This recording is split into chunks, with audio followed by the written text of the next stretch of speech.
কিভাবে আপনি নিশ্চিন্তে গভীর ঘুমে আচ্ছন্ন থাকেন যখন ফজরের আজানের সুমধুর ধ্বনি আপনার কানে ভেসে আসে, অথচ আপনি তা উপেক্ষা করে পাশ ফিরে আবার শুয়ে পড়েন।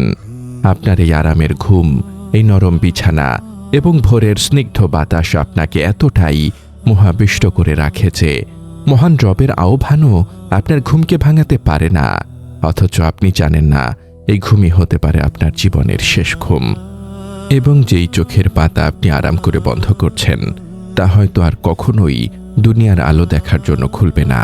মৃত্যু এতটাই অনিশ্চিত এবং আকস্মিক যে ফজরের সময় যে মানুষটি জীবিত ছিল, জোহরের ওয়াক্ত হতে না হতেই তার জানাজার আয়োজন শুরু হয়ে যেতে পারে। ঠিক যেমনটি আমরা প্রতিনিয়ত আমাদের চারপাশে ঘটতে দেখি, অথচ আমরা উদাসীন। আমরা ভাবি আমাদের হাতে বুঝি অফুরন্ত সময় রয়েছে। আমাদের এই ভুল ধারণা এবং গাফিলতি নিয়েই আজকের আলোচনা। তবে মূল আলোচনায় প্রবেশের আগে আপনাদের কাছে অনুরোধ, দিনই বিভিন্ন বিষয়ে জানতে, অডিও বুক শুনতে এবং সহিহ সুন্নাহর আলোকে জীবন গড়তে আমাদের ওয়েবসাইট www.umakanth.com ভিজিট করুন এবং আমাদের ফেসবুক পেজ ও ইউটিউব চ্যানেলের সাথে যুক্ত থেকে আমাদের এই দিনই প্রচেষ্টাকে এগিয়ে নিতে সহায়তা করুন। মহান আল্লাহ পবিত্র কোরআনে মৃত্যুকে এক অবধারিত সত্য হিসেবে ঘোষণা করেছেন, যা থেকে পালানোর কোনো সুযোগ কোনো প্রাণীরই নেই। আল্লাহ তাআলা বলেন, প্রত্যেক প্রাণকেই মৃত্যুর স্বাদ গ্রহণ করতে হবে। সূরা আলে ইমরান আয়াত 185। আমরা যখন ফজরের সলাত আদায় না করে ঘুমাতে থাকি, তখন শয়তান আমাদের উপর প্রভাব বিস্তার করে এবং আমাদের কানের কাছে 3টি গিঁট দেয়, যাতে আমরা দীর্ঘ সময় ঘুমাতে পারি এবং আল্লাহর স্মরণ থেকে গাফেল থাকি। রাসূলুল্লাহ সাল্লাল্লাহু আলাইহি ওয়াসাল্লাম বলেছেন, তোমাদের কেউ যখন ঘুমায় তখন শয়তান তার ঘাড়ের পশ্চাৎদেশে 3টি গিঁট দেয় এবং প্রতি গিঁটে সে কথা বলে মন্ত্র পড়ে যে তোমার সামনে রয়েছে দীর্ঘ রাত, অতএব তুমি ঘুমাও। অতঃপর সে যদি জাগ্রত হয়ে আল্লাহকে স্মরণ করে তবে একটি গিঁট খুলে যায়, পরে যদি ওযু করে তবে আরেকটি গিঁট খুলে যায়, অতঃপর যদি সালাত আদায় করে তবে সব কটি গিঁট খুলে যায়। সহিহ আল বুখারী 1142। অথচ আমরা সেই শয়তানের ধোঁকায় পড়ে ফজর কাজা করে ফেলি এবং এমন এক অবস্থায় সকাল করি যখন আমাদের অন্তর থাকে কলুষিত এবং অলসতায় ভরা। একজন মুসলিম এবং একজন কাফিরের মধ্যে মূল পার্থক্যই হল সালাত। রাসূলুল্লাহ সাল্লাল্লাহু আলাইহি ওয়াসাল্লাম সুস্পষ্টভাবে বলেছেন, বান্দা এবং শিরক ও কুফরের মধ্যে পার্থক্য হল সালাত বর্জন করা। সহিহ মুসলিম 82। অর্থাৎ কেবল মুসলিম পরিবারে জন্ম নিলেই কেউ প্রকৃত মুসলিম হয়ে যায় না, বরং তাকে তার ঈমানের প্রমাণ দিতে হয় সালাতের মাধ্যমে। যে ব্যক্তি সালাত আদায় করে না, তার ঈমানের দাবি কতটুকু সত্য তা নিয়ে প্রশ্ন থেকে যায়। অথচ আজ আমরা মুসলিম দাবি করা সত্ত্বেও বেনামাজি অবস্থায় দিন পার করছি। জোহরের জানাজা আমাদের জন্য অপেক্ষা করছে কিনা তা আমরা জানি না। কবরের জীবন, যা বারজাখ নামে পরিচিত, তা এক ভয়াবহ জগৎ যেখানে দুনিয়ার কোনো আলো পৌঁছায় না। সেখানে কেবল আমলই হয় মানুষের একমাত্র সঙ্গী। বেনামাজির জন্য কবর হবে এক সংকীর্ণ এবং ভীতিকর স্থান, যেখানে মাটির চাপ তাকে এমনভাবে পিষ্ট করবে যে তার পাঁজরের হাড়গুলো একে অপরের মধ্যে ঢুকে যাবে।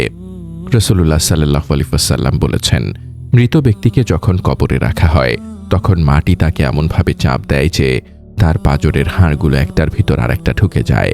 মুসনাদে আহমদ 24696 সহিহ সনদে বর্ণিত। এই হাদিসটি মূলত পাপিষ্ঠ ও কাফিরদের ক্ষেত্রে প্রযোজ্য, আর বেনামাজি ব্যক্তি নিজের আমল নামায় সেই ভয়াবহতাকে আমন্ত্রণ জানায়। সালাত বর্জনকারী ব্যক্তি কবরে একাকিত্ব এবং অন্ধকারের মধ্যে যন্ত্রণায় ছটফট করবে, কিন্তু তার সেই আর্তনাদ শোনার মতো কেউ থাকবে না। সহিহ হাদিসে কবরের আযাবের যে বর্ণনা এসেছে তা অত্যন্ত লোমহর্ষক। রাসূলুল্লাহ সাল্লাল্লাহু আলাইহি ওয়াসাল্লাম স্বপ্নে দেখেছিলেন যে এক ব্যক্তির মাথা পাথর দিয়ে চূর্ণ বিচূর্ণ করে দেওয়া হচ্ছে। পাথরটি মারার পর মাথা ফেটে যাচ্ছে এবং পাথরটি দূরে ছিটকে পড়ছে। অতঃপর পাথরটি কুড়িয়ে আনতে আনতে মাথাটি আবার আগের মতো ভালো হয়ে যাচ্ছে এবং পুনরায় তাকে আঘাত করা হচ্ছে। এই শাস্তিটি কে পাচ্ছে জিজ্ঞাসা করা হলে জানানো হয় যে এই সেই ব্যক্তি যে কুরআন শিখেছিল কিন্তু তা প্রত্যাখ্যান করেছিল এবং ফরজ সালাত না পড়ে ঘুমিয়ে থাকত। সহিহ আল বুখারী 7047। চিন্তা করুন, ফজরের সময় আরামের ঘুমকে প্রাধান্য দেওয়ার কারণে কবরে অনন্তকাল ধরে এমন ভয়াবহ শাস্তি ভোগ করতে হতে পারে।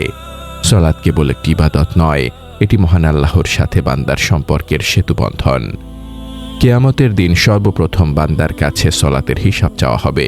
রাসূলুল্লাহ সাল্লাল্লাহু আলাইহি ওয়াসাল্লাম বলেছেন, কিয়ামতের দিন বান্দার আমলনামার মধ্যে সর্বপ্রথম সলাতের হিসাব নেওয়া হবে। যদি সলাতের হিসাব সঠিক হয় তবে সে সফলকাম হবে ও মুক্তি পাবে, আর যদি সলাতের হিসাব গড়মিল হয় তবে সে ব্যর্থ ও ক্ষতিগ্রস্ত হবে। সুনানে তিরমিজি 413। যার সলাতের হিসাব মিলবে না, তার অন্যান্য আমল যতই ভালো হোক না কেন তা তাকে জাহান্নামের আগুন থেকে বাঁচাতে পারবে না।